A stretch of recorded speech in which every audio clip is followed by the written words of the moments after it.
ओम नमो भगवते वासुदेवाय. ओम नमो भगवते वासुदेवाय. ओम नमो भगवते वासुदेवाय. ओम ज्ञानाय नमः. सार्थ ज्ञानेश्वरी, दिवस 229, अध्याय 10, विभूती योग. श्री गणेशाय नमः. पूर्वे सप्त महर्षया तथा चत्वारः मनवः इमे मद्भावाः मानसाः जातः येषाम इमाः प्रजाः लोकः अस्ति. माझ्या भावाने युक्त असणारे कश्यपादिक 7 महर्षी आणि त्यांच्याही पूर्वी असणारे स्वयंभुवादी 4 मनु हे माझ्या मनःसंकल्पापासून उत्पन्न झाले आहेत आणि त्यांच्यापासून सर्व लोक व त्यातील प्रजा उत्पन्न झाली आहे.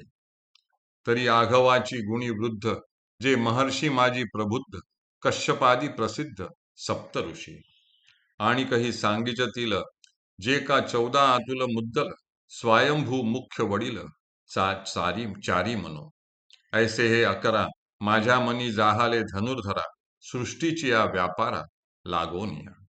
जे लोकांची व्यवस्था न पडे, जे या त्रिभुवनाचे काही न मांडे, तै महाभूतांचे दळवाडे आचुंबित असे.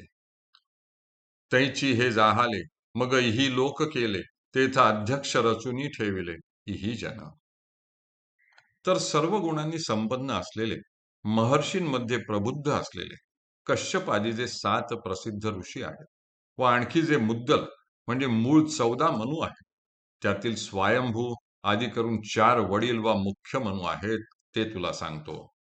हे धनुर्धरा, समस्त सृष्टीचा व्यापार चालावा म्हणून हे 7 महर्षी व 4 मूळ मनु माझ्या मनापासून उत्पन्न झाले आहेत. ज्यावेळी सर्व लोकांची व्यवस्था नीट लागलेली नव्हती आणि जेव्हा या त्रिभुवनाची मांडे म्हणजे रचना झालेली नव्हती, त्यावेळी पंचमहाभूतांचे दळवाडे म्हणजे समुदाय अचुंबित म्हणजे स्तब्ध वा कार्यरहित होते. म्हणजेच तेव्हा पंचीकरण झालेले नव्हते. मग 7 महर्षी व 4 मनु उत्पन्न झाले, तेव्हा त्या 11 जणांनी इंद्रादी 8 लोकपाल उत्पन्न करून त्यांची 8 दिशांचे अध्यक्ष व स्वामी म्हणून नेमणूक करून ठेवली. त्या लोकपालांनी मग नाना प्रकारचे लोक उत्पन्न केले. म्हणून 11ही हे राजा मग येर जग यांची प्रजा एवं विश्व विस्तारू हा माझा ऐसेची जाण. पाहे पा आरंभी बीज एकले मग तेची विरडली या बुड जाहले बुडी कोंभ निघाले खांदियाचे.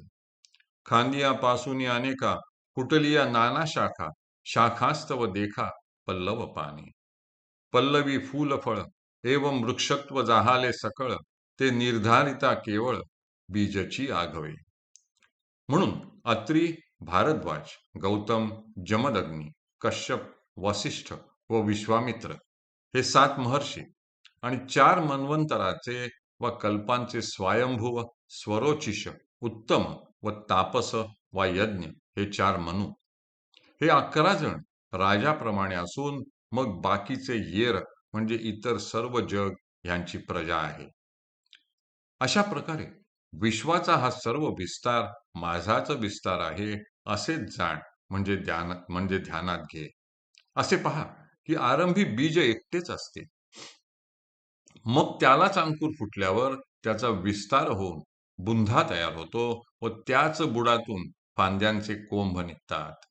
अनेक फांद्यांना नाना शाखा फुटतात आणि त्या फांद्यांवर कोमल पल्लव व पालवी फुटते.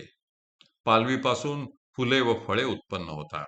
अशा प्रकारे त्या बीजाला सकळ वृक्षत्व प्राप्त होते. कारण दृष्टीने अथवा तत्वदृष्टीने विचार केला असता तो वृक्ष म्हणजे केवळ बीजच आहे असा निर्धार होतो. तैसे मी एकची पहिले मग मी तेची मनाते व्याले तेच सप्तऋषी जाहाले आणि 4 म्हणून इही लोकपाळ केले लोकपाळी विविध लोक सृजिले लोकांपासून निपजले प्रजा जात. ऐसेनी हे विश्व येथे मीची विस्तारिलासे निरुते परी भावाचे निहाते माने जया. त्याप्रमाणे पहिल्या प्रथम मी एकटाच होतो, मग जो मी त्यानेच मनाला व्याले म्हणजे उत्पन्न केले. त्या मनापासून मग सप्त ऋषी आणि 4 मनु उत्पन्न झाले. त्यांनी इंद्र, अग्नी, यम, वरुण, नैऋती, वायू, कुबेर व ईशान हे 8 दिशांचे 8 लोकपाळ उत्पन्न केले.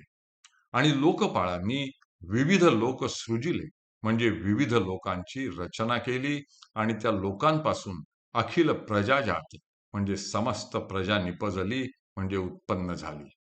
अशा रीतीने येथे हे विश्व म्हणजे खरोखर माझाच विस्तार आहे.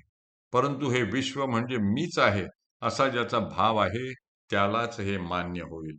हरिः ओम, हरिः ओम, हरिः ओम. हरये नमः, हरये नमः, हरये नमः.